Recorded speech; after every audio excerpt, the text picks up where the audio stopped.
Bishop Nehemiah Mutendi, head of the influential Zion Christian Church (ZCC), has challenged President Emmerson Mnangagwa to deliver on his campaign promise of inclusive economic development, leaving no region behind. During a national prayer meeting at State House, Mutendi emphasized the need for divine intervention and strong prayers to achieve this goal. As Mnangagwa prepares to assume the SADC chairmanship, Mutendi's call to action comes at a critical time. However, the meeting did not address the recent arrest of pro-democracy activists, which critics claim are unjustified.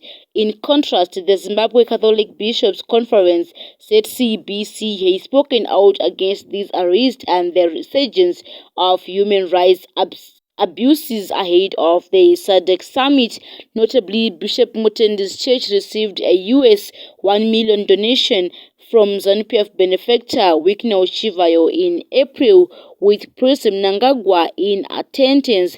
This has raised questions about the church's stance on political issues.